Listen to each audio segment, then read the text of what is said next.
Nós precisamos de confronto, pessoal. A nossa alma, ela é manhosa, a nossa alma gosta de coisa errada, o pecado nos assedia todo dia, entendeu? Nós precisamos ser confrontados. Nós, como seres humanos, nós precisamos ser confrontados por Deus todos os dias. E Deus permite que as situações se apresentem para nos confrontar, para ver de que lado nós estamos e que tipo de fé nós estamos professando. E a apóstola Leite falava uma coisa interessante, toda vez que você tiver um confronto, duas coisas vai acontecer na sua vida. Ou você vai vencer, ou você vai morrer. Você que escolhe. No confronto, só acontece essas duas coisas. Ou você passa, ou você morre. É por isso que você vê muito crente parado aí, desviado, ele vai... Quando você fala assim, mas por que você parou, irmão? Ele vai falar, irmão, lá naquela igreja tal, aconteceu isso. E aí, irmão, eu parei. Foi um confronto. E ele não passou. Entendeu? Então, é sempre assim, no confronto, ou você morre, ou você passa. Por isso que nós temos que ser resiliente. Porque o resiliente vai receber pancada de todo lado. Mas ele vai sempre voltar à sua essência, sempre voltar ao seu estado original, sempre. Entendeu? Não importa o que as pessoas digam dele, não importa o que as pessoas falem dele. Ele sabe, ele diz assim, eu sei em quem tenho crido. A minha fé não está baseada nas pessoas, minha fé está baseada na palavra. A minha fé está em Cristo. E por causa disso ele não sucumbe diante dos problemas e das dificuldades. Amém, Jesus? Então é muito, muito interessante isso, tá? E não vai pensar que isso só acontece com um, não. Isso acontece com a gente toda hora. Tá? Vai acontecer com a gente toda hora. Por quê? Porque Deus quer levar a gente para um outro nível. Deus não quer que a gente fique naquele nível de fé que a gente está vivendo. Eu sempre digo, tudo que nós somos, tudo que nós temos, tudo que nós conhecemos está baseado no nível de fé que nós estamos professando. Se você quer ter um nível de fé maior, não tenha dúvida, você vai passar por crises, por dificuldade, por luta e por problema. E você vai ter que passar para a tua fé aumentar. Amém, Jesus? Se nós não passarmos, a nossa fé não aumenta. Então é muito importante que entendamos isso. Basta que tenha fé em mim, pois eu venci o mundo. Temos um Deus que nos conhece, que não permite que passemos por dificuldade ou tentações que não possamos suportar.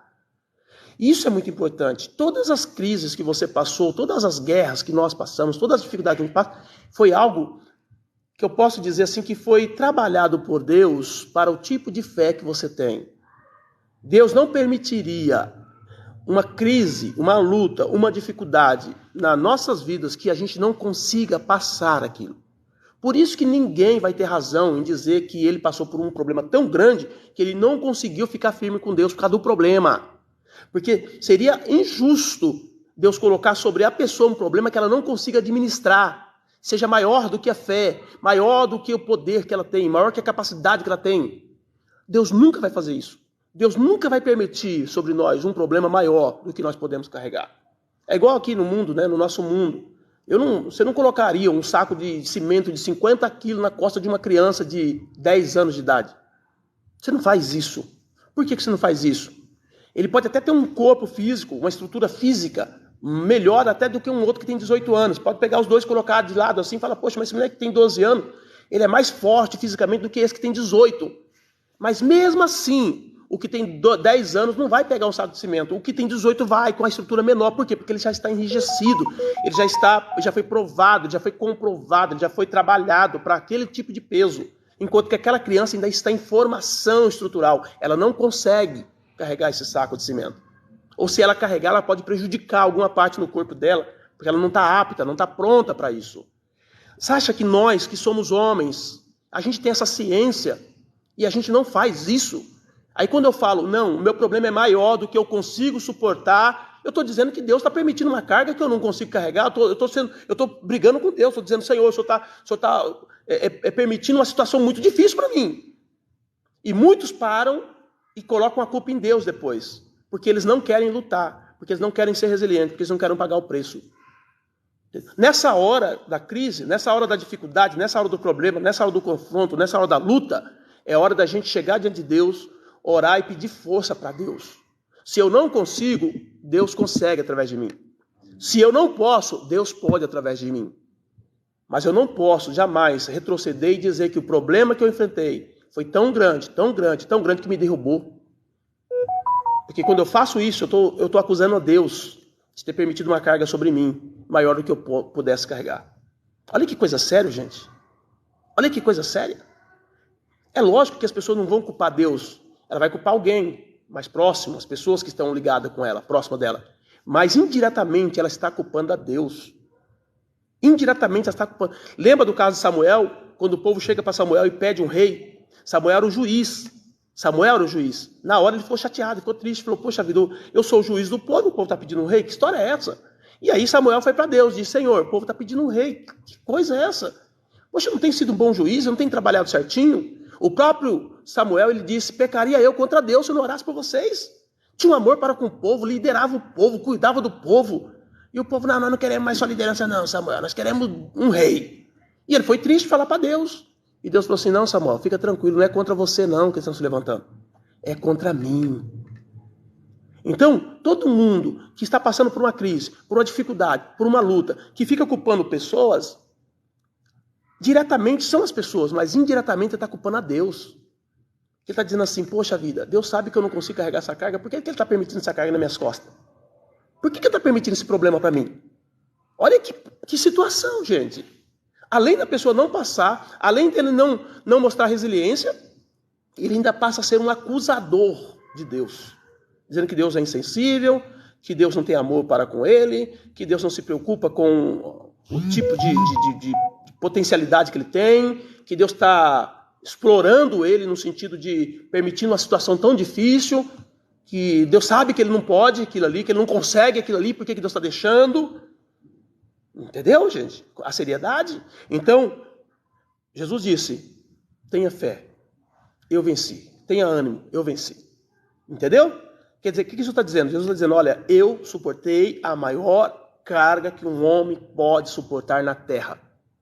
Nenhum homem vai suportar a carga que Jesus suportou. Quando a gente fala do aspecto físico, do sofrimento, da chicotada, das humilhações, das cusparadas, da coroa, dos pregos, se você olhar o aspecto físico, tudo isso não é comparado ao aspecto espiritual, que é Jesus ser o ser santo como ele era, recebendo o pecado de toda a humanidade sobre ele, para poder cumprir a vontade do Pai. Vocês entenderam ou não? Aí eu te pergunto, alguém sofreu isso? Alguém na Terra sofreu isso? Além de ter sofrido a questão física, ele sofreu maior ainda na questão espiritual. A questão psicológica da alma, a Bíblia diz que ele foi esmagado lá no Getsemane. Inclusive, é muito importante a gente lembrar desse detalhe. Por que Jesus foi orar no Getsemane? Por que Jesus foi orar naquele lugar, no momento antes dele ser preso para ser crucificado? Porque Getsemane significa lugar onde esmagava as azeitonas. Entendeu não? Isso mostra o quê? Que Jesus foi lá para ser esmagado.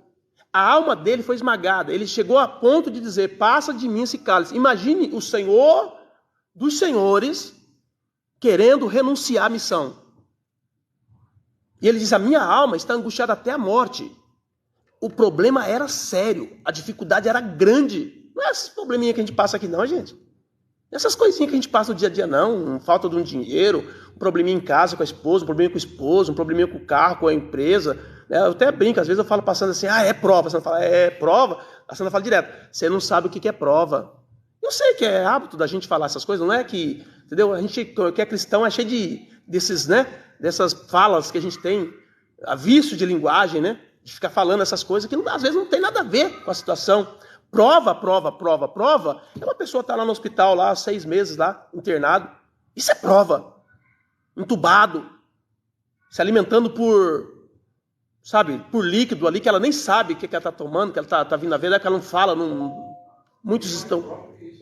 Ainda tem mais prova do que isso, por exemplo? Fala uma prova mais uma do que essa. Pode falar. Pastor, eu estava nessa prova, cara. O senhor está ali 6 meses, está internado ali. O senhor pode ir lá e ver, vai lá, conversa com Sim. Entendeu? No caso aqui do Nelson, ele perdeu o filho dele. Quer dizer, não é fácil. A gente sabe que tem muitas. Tem Deus por trás. Exato. Você segue em frente. Exatamente. Então, isso é prova. Mas não um carro que acabou a gasolina, um carro que furou um pneu, um carro que alguém arranhou, um carro que... Entendeu? A gente tem essas besteiras, essa é a verdade.